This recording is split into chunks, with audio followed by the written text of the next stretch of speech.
नमस्कार and welcome to Study Glows my dear friends. I hope you all are doing good. मैं हूं प्रशांत मावानी। दोस्तों, आज हम बात करने वाले हैं इंडिया और ईरान के बीच में ऑयल को लेकर, ऑयल के इंपोर्ट एक्सपोर्ट को लेकर एक बहुत बड़ी डील आने वाले समय में हो सकती है, राइट। इसके साथ जुड़ी हुई लेटेस्ट चीजों को हम डिस्कस करने वाले हैं। फिर प्रश्न ये उठता है कि भारत ने ईरान से ऑयल खरीदना जो है वो क्यों बंद कर दिया था।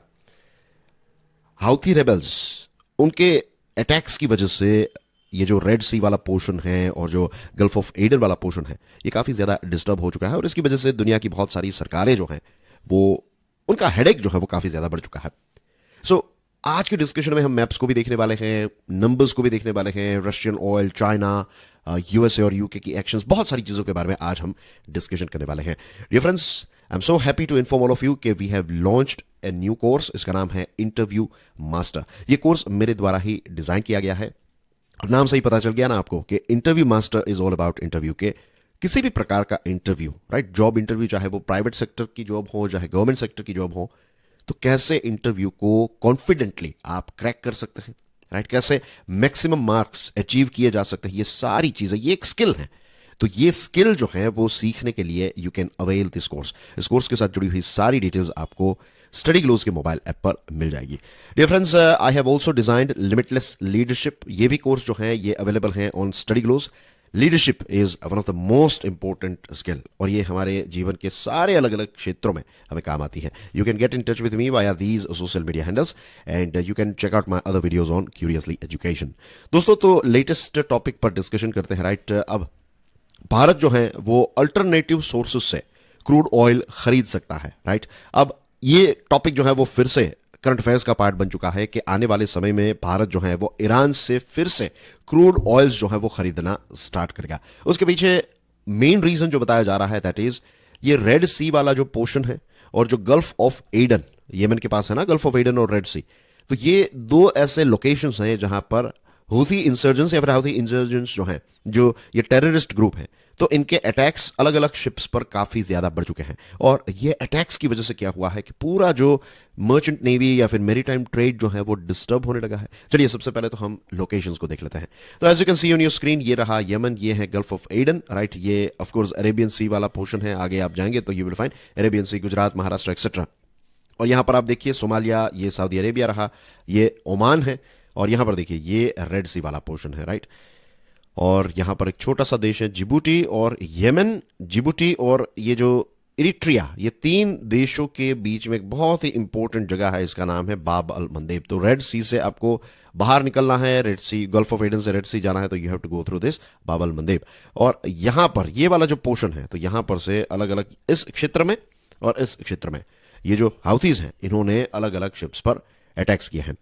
तो अब भारत ये सोच रहा है कि ये पूरा रीजन जो है इसको बाईपास किया जाए और दूसरे क्षेत्र से अगर हम ऑयल मंगवाए तो ये हमारे लिए काफी अच्छा रहेगा। आपको याद होगा कि लास्ट वीक हमारे external affairs minister S Jaishankar साहब जो हैं वो ईरान की यात्रा पर गए थे और इसी यात्रा के दौरान ये बताया जा रहा है कि दोनों देशों के बीच में डिस्कशंस हुई है कि चलो अब भारत जो है वो ईरान से ऑयल खरीदना स्टार्ट कर सकता है।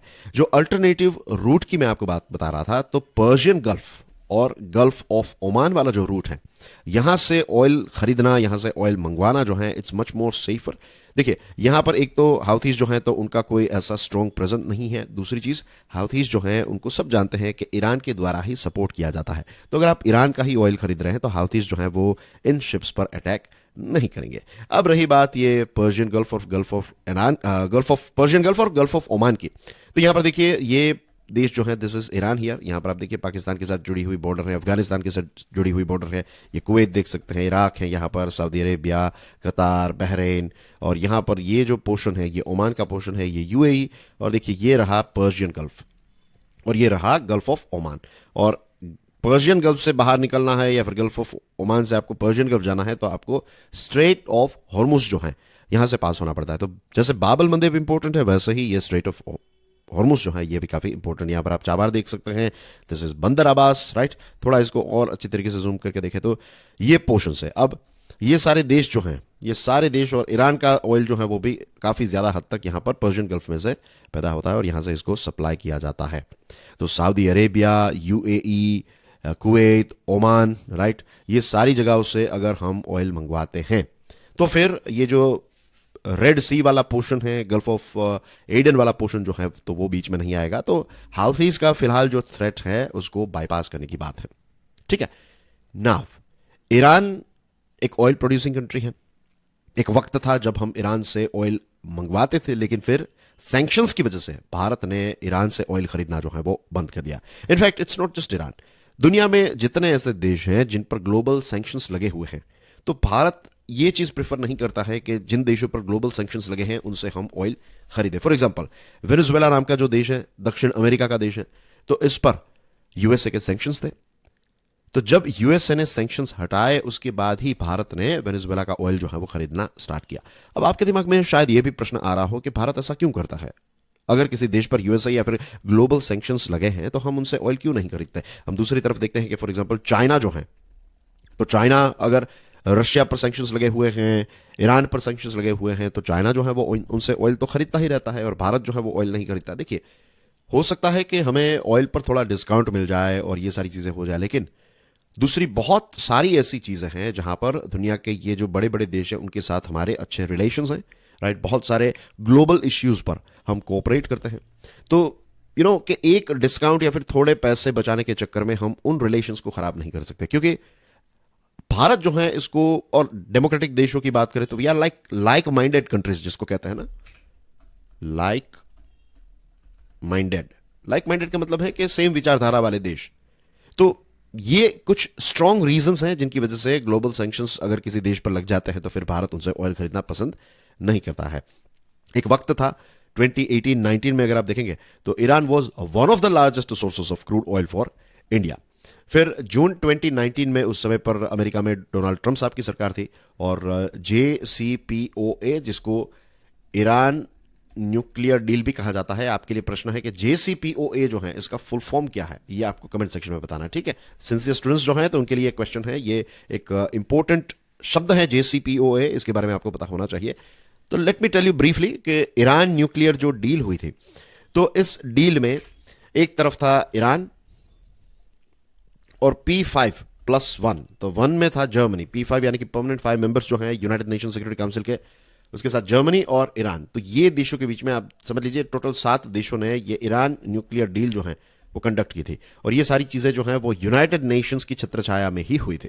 ठीक है, अब जो ईरानियन न्यूक्लियर डील या फिर जिसका दूसरा नाम है JCPOA, तो इसमें जो रूल्स एंड रेगुलेशन सेट किए गए थे वो सारे के सारे रूल्स एंड रेगुलेशंस ईरान ने फॉलो किए थे, लेकिन मिस्टर ट्रंप साहब की सरकार जो है वो ईरान को लेकर खुश नहीं थी। ओबामा के समय पर ये JCPOA ईरानियन न्यूक्लियर डील हुई थी, और फिर ट्रंप साहब आए तो ट्रंप साहब was not happy with Iran, तो उन्होंने यूनिलैटरली यानी कि अकेले ही ये तय कर लिया कि यूएसए जो है वो ये JCPOA को सपोर्ट नहीं करेगा, और फिर से सैंक्शंस जो है वो ईरान पर लगा दिए। तो ये सैंक्शंस लगने की वजह से ऐसा हुआ कि भारत और ईरान के बीच में जो ऑयल की डील होती है, जो पेमेंट हम करते हैं, जिससे US डॉलर के माध्यम से जो पेमेंट होता था, तो ये चीज पर जो एक्सेप्शन दिया गया था भारत को, कि भारत जो है वो, सैंक्शंस तो ईरान पर एक लंबे समय से लगे हैं, लेकिन ऑयल खरीदने के लिए एक एक्सेप्शन दिया था, तो इस एक्सेप्शन को यूएसए ने रिमूव कर दिया, हटा दिया। तो उसके बाद फिर भारत ने ईरान से ऑयल खरीदना जो है वो बंद कर दिया। 2018 में ईरान जो है वो 9th largest crude oil exporter था, और 2021 में ये 71st बन चुका है, राइट। तो एज यू कैन सी कि एक बहुत बड़ा ड्रॉप जो है वो ईरान के ऑयल का हमारे देश में देखने को मिला। ये आंकड़ा जो है ये OPEC यानी कि organisation of petroleum exporting countries से हमें मिला है, राइट। सो सैंक्शंस की वजह से ईरान से हमने ऑयल खरीदना बंद कर दिया। अब दोस्तों, ईरान जो है वो एक लंबे समय से कोशिश कर रहा है कि वो ज्यादा से ज्यादा अपना ऑयल जो है वो अलग अलग देशों को बेच सके। भारत एक बहुत बड़ा कस्टमर था ईरान का, तो ईरान एक लंबे समय से कोशिश कर रहा है कि भारत फिर से उनका ऑयल खरीदना स्टार्ट कर दे। अब पेंडेमिक आया, पेंडेमिक की वजह से पूरी दुनिया पर एक नेगेटिव इंपैक्ट आई, दुनिया की सारी इकोनॉमीज इससे प्रभावित हुई। तो ईरान के साथ भी ऐसा ही हुआ। उस समय पर ऑयल की डिमांड इतनी नहीं थी, और ऑयल का प्रोडक्शन जो है वो कुछ ऐसा होता है कि एक बार प्रोडक्शन स्टार्ट हो गया तो इट्स नॉट लाइक कि आपने कभी भी स्विच दबाकर उसको बंद कर दिया। अगर आपको कट डाउन करना है तो भी बहुत सारे कॉस्ट हैं, राइट। और अगर लेट्स से किसी जगह पर ऑयल प्रोडक्शन बंद किया और फिर से उसको स्टार्ट करना है तो भी, और मींस करोड़ों रुपए का खर्च हो जाता है। तो oil production is not like के जो हमारे पानी के पंप्स होते हैं कि आपने ऑन किया ऑफ किया, इस प्रकार से काम नहीं करते हैं। तो ऑयल का प्रोडक्शन तो होता ही रहता है, और कोई कस्टमर नहीं थे आपके, राइट, डिमांड नहीं थी पेंडेमिक के समय पर, तो बहुत सारा नुकसान जो है वो ऑयल प्रोड्यूसिंग कंपनीज का और देशों का हुआ है। तो अब क्योंकि चीजें बैक टू नॉर्मल हो चुकी है, तो they are trying to find as many buyers as possible. और सैंक्शंस की वजह से वैसे भी ईरान की सिचुएशन जो है वो काफ़ी ज़्यादा खराब थी, तो ईरान वाज ट्राइंग कि भाई जल्द से जल्द हमें बड़े कस्टमर्स जो है वो वापस मिल जाए।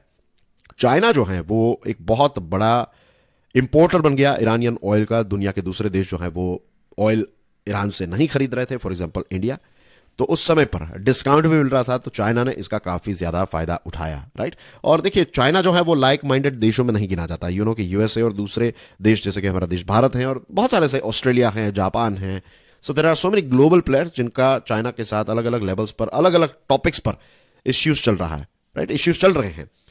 तो चाइना जो है वो इस प्रकार की एक्टिविटीज करता रहता है कि सैंक्शंस लगे हैं उसके बावजूद भी चाइना जो है वो ईरान से ऑयल खरीदता रहा। और शायद इसी वजह से चाइना जो है इसका इन्फ्लुएंस ईरान पर काफी ज्यादा इंक्रीज हुआ है। आपको याद होगा कि सऊदी अरेबिया और ईरान के बीच में एक एग्रीमेंट हुआ था, यह एग्रीमेंट बीजिंग में हुआ था और इसमें चाइना ने एक बहुत ही इंपॉर्टेंट रोल प्ले किया। यह भी बताया जाता है कि ये जो वेस्ट एशिया वाला पोर्शन है, ये खाड़ी के जो देश हैं, तो यहां पर यूएसए का काफी ज्यादा स्ट्रॉन्ग होल्ड था, लेकिन अब यूएसए का स्ट्रॉन्ग होल्ड जो है वो कम होता जा रहा है, इनका इन्फ्लुएंस कम होता जा रहा है और यहां पर चाइना का इन्फ्लुएंस जो है वो काफी ज्यादा इंक्रीज हुआ है। रही बात क्वांटिटी की, तो 2023 के पहले 10 महीनों के अंदर एवरी सिंगल डे चाइना जो है ये 1.05 मिलियन बैरल्स, यानी कि आप समझ लीजिए 10,05,000 जितने barrels every single day Iran से खरीदता था और काफी अच्छा डिस्काउंट भी मिलता था। अब ये डिस्काउंट जो है वो थोड़ा कम हुआ है, पहले ये $10 डिस्काउंट मिलता था एक बैरल पर, अब ये कम होकर $5 से $6 जितना हो चुका है। ये आंकड़ा जो है ये वोटेक्सा, आपने शायद नाम सुना होगा न्यूज़पेपर्स में, वोटेक्सा जो है ये एक London based commodity data analytical company है और जो शिपमेंट्स होती हैं तो उनका एनालिसिस जो है वो प्रोवाइड करती है। आपको याद होगा भारत को भी रशिया से काफी अच्छा डिस्काउंट मिल रहा था, तो यही डिस्काउंट जो है वो चाइना को रशिया और ईरान दोनों से मिल रहा था, तो चाइना ने इस चीज का उस समय पर लाभ उठाया। रही बात हाउथीज की, तो यू नो के इन्होंने अपना मीन्स अटैक्स और ये ट्रबल मेकिंग जो है इन्होंने काफी ज्यादा बढ़ा दिया है और दो जगहों पर अभी युद्ध चल रहे हैं। एक तो यूक्रेन में एक लंबे समय से 2 साल हो चुके हैं और गाजा का युद्ध जो है इसको भी 100 से ज्यादा दिन ऑलरेडी हो चुके हैं। और ये हाउथी के थ्रेट्स की वजह से दुनिया की बहुत सारी सरकारें जो हैं तो उनके लिए हेडेक बन चुका है और ऑयल ट्रेड जो है तो इसके ऊपर एक बहुत नेगेटिव इंपैक्ट इनकी आई है, इनकी एक्टिविटीज की वजह से आई है। हाउथीज ने ऑलरेडी 3 इंडिया लिंक्ड शिप्स पर अटैक भी किया है। एंड अगर आपको नहीं पता है तो लेट मी टेल यू कि जो मर्चेंट नेवी है, merchant navy in the sense कि ये जो अलग अलग शिप्स होती हैं जहां पर सामान और ये सारी चीजें एक जगह से दूसरी जगह पर पहुंचाई जाती हैं, तो दुनिया के अलग अलग देशों के लोग इसमें काम करते हैं। तो इसमें सबसे ज्यादा अगर आप देखेंगे तो इंडियन क्रू रहते हैं, राइट। अलग अलग कंपनीज की अलग अलग शिपों में भारत के क्रू होते ही है। तो इस पॉइंट ऑफ व्यू से कि भी भारत के लिए एक बहुत बड़ा प्रॉब्लम है और Indian ships, India linked ships जो हैं तो इन पर भी हाउथीज ने अटैक किया है। तो ये सारी एक्टिविटीज की वजह से क्रूड ऑयल की जो फ्रेट के चार्जेस होते हैं, जो ट्रांसपोर्टेशन का चार्ज है, ये 1 महीने के अंदर डबल हो चुका है। जो प्राइस हम पहले पे करते थे उससे भाड़ा जो है बेसिकली डबल हो गया है। और यूएसए और यूके ने स्ट्राइक्स भी कंडक्ट की है। आज जब मैं आपसे बात कर रहा हूं दोस्तों, तो आज के ही न्यूज़पेपर्स में अगर आप देखेंगे तो एक लेटेस्ट खबर इंटरनेशनल सेक्शन में आपको यह देखने को मिलेगी कि यूएसए और यूके ने ज्वाइंट स्ट्राइक की है हाउथीज पर, राइट। अब इंडिया जो है वो रशिया से बहुत बड़ी क्वांटिटी में ऑयल मंगवाता रहा, लेकिन अब भारत जो है वो फिर से ये वेस्ट एशिया या फिर जो हमारे ट्रेडिशनल पार्टनर्स हैं तो उनसे ऑयल खरीदना और ज्यादा स्टार्ट करने वाला है। दिसंबर का आंकड़ा वोटेक्सा का ये कहता है कि इराक जो है it was the second largest supplier to India, Saudi Arabia जो है वो 3rd नंबर पर था और पहले जो हमें डिस्काउंट मिलता था रशिया से $9 से $11 पर बैरल पर, अब ये कम होकर $2 से $4 जितना हो चुका है।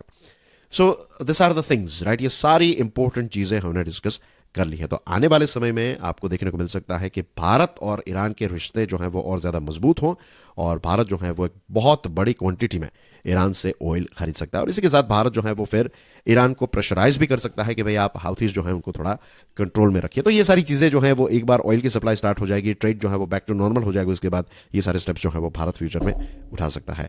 So that's basically everything in today's discussion dear friends. जाने से पहले make sure you avail this course. ये इंटरव्यू मास्टर वाला जो प्रोग्राम है ये हम सब के लिए इंपॉर्टेंट है, राइट। अभी अपने तैयारी की शुरुआत की है, फ्यूचर में इंटरव्यू फेस करने वाले हैं, डोंट वेट कि भाई इंटरव्यू का लेटर जब आएगा तब मैं इंटरव्यू की तैयारी करूंगा। ये एक बहुत ही गलत स्ट्रेटजी है। राइट स्ट्रेटजी इज कि आप प्रीलिम्स और मेंस के साथ साथ थोड़ा वक्त निकालकर, राइट, दिन में 30 मिनट्स निकालकर आप इंटरव्यू की तैयारी स्टार्ट कर दीजिए। 3-4 महीने के बाद, 6 महीने के बाद, 1 साल के बाद, राइट, आप इंटरव्यू जो एक फाइनल स्टेज रहता है, जो एक डिसाइडर लेवल रहता है, तो उसको फ्लाइंग कलर से पास करेंगे। एंड ये सारी जो प्रोसेस है उसमें limitless leadership will play a very very important role. Thank you very much, God bless you all, जय हिंद।